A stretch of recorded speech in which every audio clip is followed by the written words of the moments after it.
Hello, South Carolina. All right. You make a Jersey boy feel like he's home with this weather and this warmth.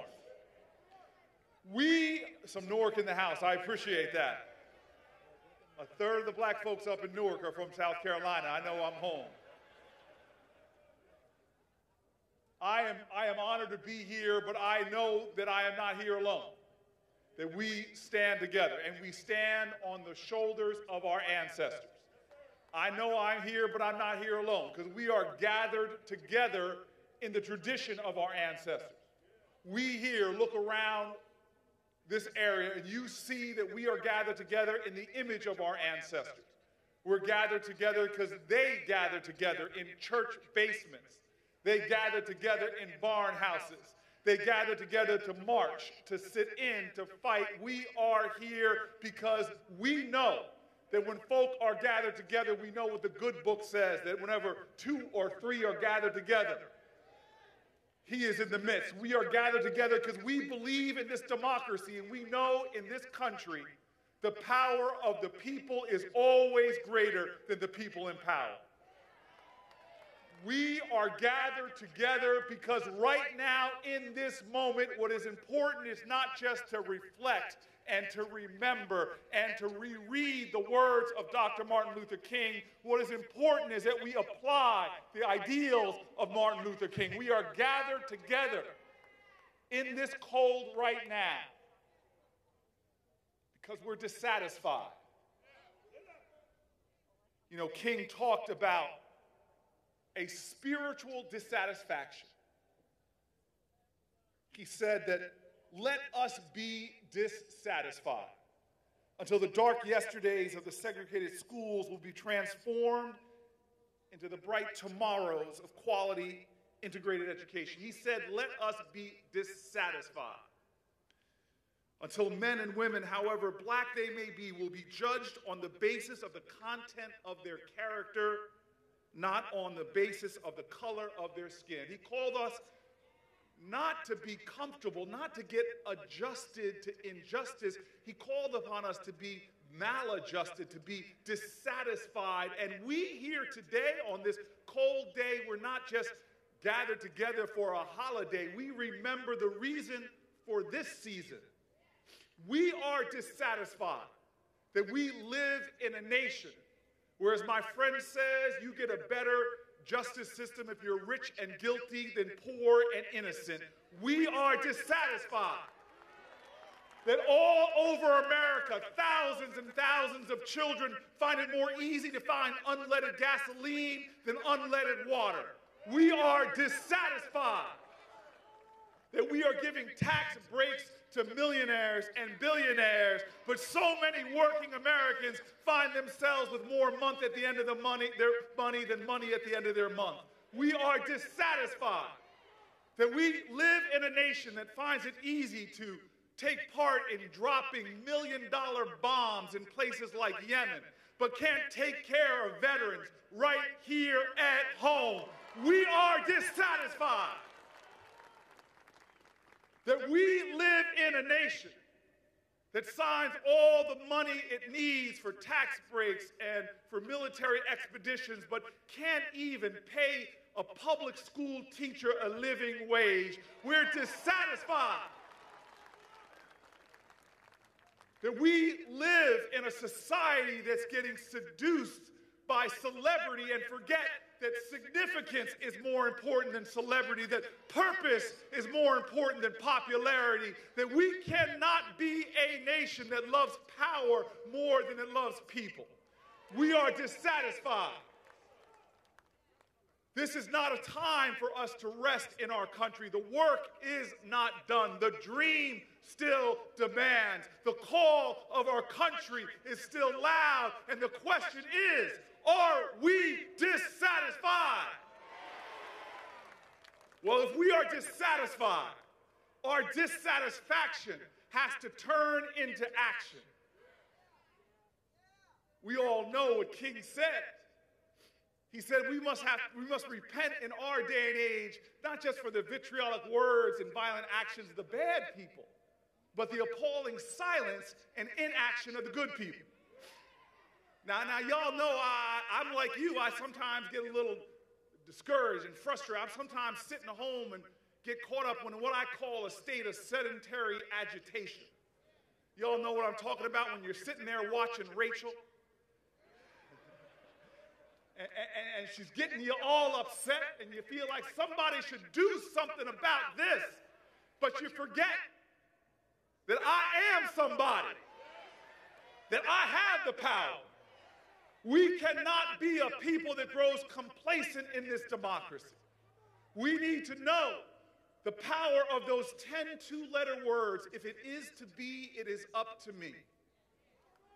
King talked about the arc of the moral universe bending towards justice. But it does not bend with inevitability. We must be the arc benders.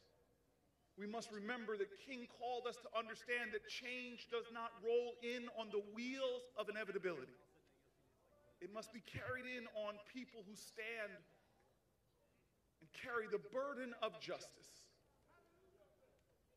God of our weary years, God of our silent tears, who has brought us thus far on the way. Look around this room, look around this area. We are all our ancestors' wildest dreams.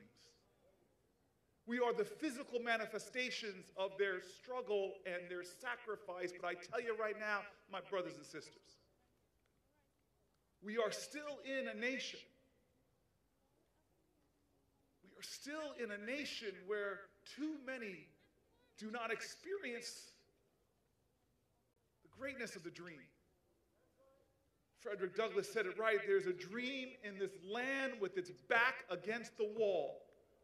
To save the dream for one, we must save the dream for all. I live in the inner city of Newark, New Jersey. It's not that different than the communities here in South Carolina. I've come to learn in this country that we have a common pain, but we seem to have lost a sense of common purpose.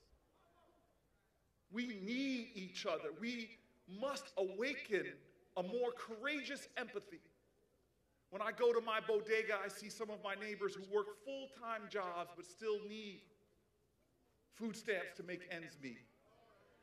We need a more courageous empathy. I have a friend that works at an IHOP in my neighborhood, works a full-time job, but when her child was sick in the hospital with asthma, because we do not have paid family leave, she had to make that tough decision like so many millions of Americans. Do I stay at work and get this paycheck, or do I leave and risk my rent payment to be there for my sick child?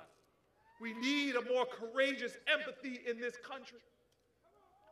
My friend Shahad Smith, a boy I knew who was in the projects with me in Newark, was shot with an assault weapon and died on the top of my block. Thousands and thousands of Americans dying with gun violence in our nation, more than in war zones. We need a more courageous empathy. The challenge in our nation now is not what they do or not what they say, it's what we do and what we say. And we must remember now more than ever who we are as a people.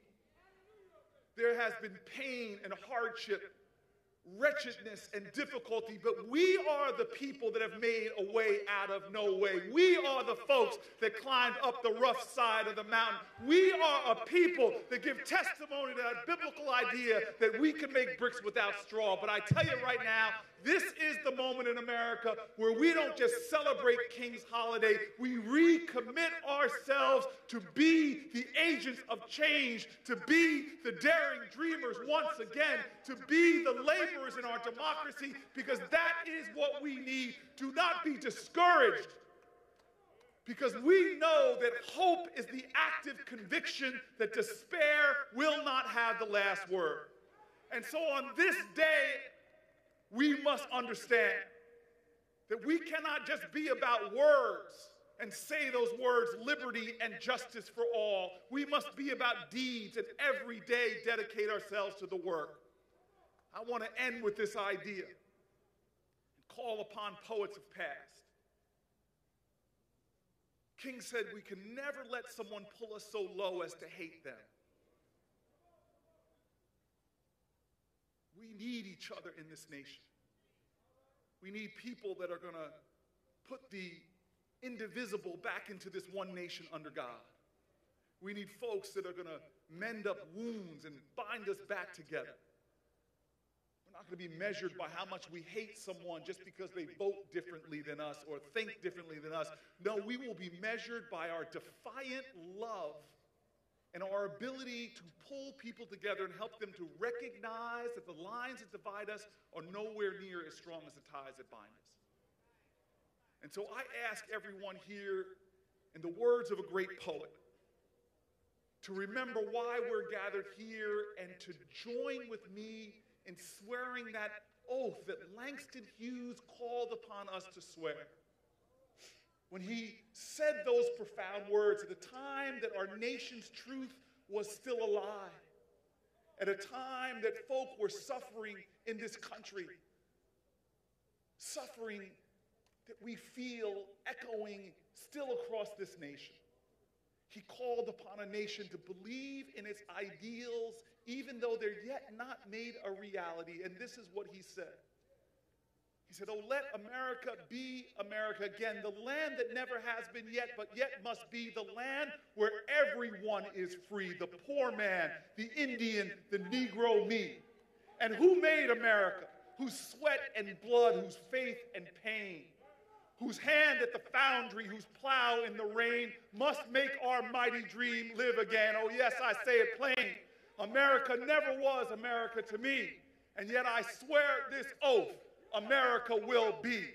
Let us swear the oath that America will be a land of liberty and justice for all. Let us swear the oath that we will make life, liberty, and the pursuit of happiness be health care, education, and prosperity for all. Let us swear the oath that in this nation we will finally be a day that we are free at last, and justice will roll down like water and righteousness like a mighty stream. God bless you. God bless America. The dream still demands. Let's answer the call and swear the oath.